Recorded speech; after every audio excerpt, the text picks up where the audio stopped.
Java പഠിക്കുമ്പോൾ മിക്കവരും confused ആകുന്ന ഒന്നാണ് സ്റ്റാറ്റിക് കീവേഡ്. ഇത് എന്തിനാണ് ഉപയോഗിക്കുന്നതെന്ന് വളരെ സിമ്പിളായി പറയാം. ഈ എക്സാമ്പിൾ ഒന്ന് നോക്കിയാലോ. ഇവിടെ കേരള പബ്ലിക് സ്കൂൾ എന്ന സ്കൂളിലെ 100 കുട്ടികളുടെ റോൾ നമ്പറും പേരും താഴെയായി ഒരു നോട്ട്ബുക്കിൽ എഴുതാൻ നിങ്ങളോട് പറഞ്ഞു എന്ന് വിചാരിക്കുക.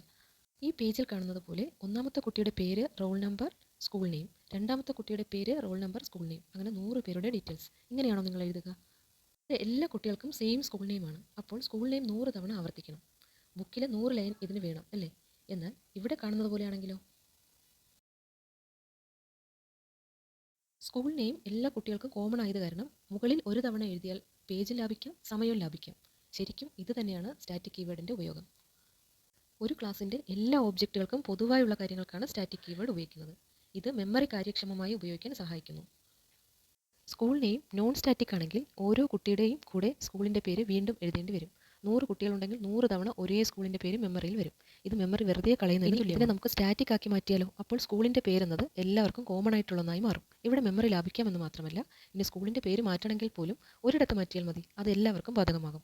ഈ ചിത്രത്തിലെ ആദ്യത്തെ എക്സാമ്പിൾ കാണിച്ചിരിക്കുന്നത് പോലെ സ്കൂൾ നെയിം നോൺ സ്റ്റാറ്റിക്കായി ഡിക്ലെയർ ചെയ്ത് കഴിഞ്ഞാൽ അത് ആക്സസ് ചെയ്യാനായി നമുക്ക് ക്ലാസിൻ്റെ ഓബ്ജക്റ്റ് ആവശ്യമാണ്. എന്നാൽ രണ്ടാമത്തെ എക്സാമ്പിൾ കാണിച്ചിരിക്കുന്നത് പോലെ സ്കൂൾ നെയിം സ്റ്റാറ്റിക്കായി ഡിക്ലെയർ ചെയ്ത് കഴിഞ്ഞാൽ സ്കൂൾ നെയിം ആക്സസ് ചെയ്യാനായി നമുക്ക് ക്ലാസിൻ്റെ ഓബ്ജക്റ്റ് ക്രിയേറ്റ് ചെയ്യണമെന്നില്ല.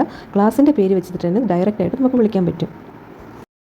ചുരുക്കി പറഞ്ഞാൽ ഒരു സ്റ്റാറ്റിക് മെമ്പർ അതൊരു വേരിയബിൾ ആകട്ടെ, മെത്തേഡ് ആകട്ടെ, അതൊരു ഓബ്ജക്റ്റുമായിട്ടല്ല ബന്ധപ്പെട്ടിരിക്കുന്നത്, മറിച്ച് ക്ലാസ്സുമായിട്ടാണ്. വീഡിയോ ഇഷ്ടമായെങ്കിൽ ലൈക്ക് ചെയ്യുക, ഷെയർ ചെയ്യുക, സബ്സ്ക്രൈബ് ചെയ്യുക.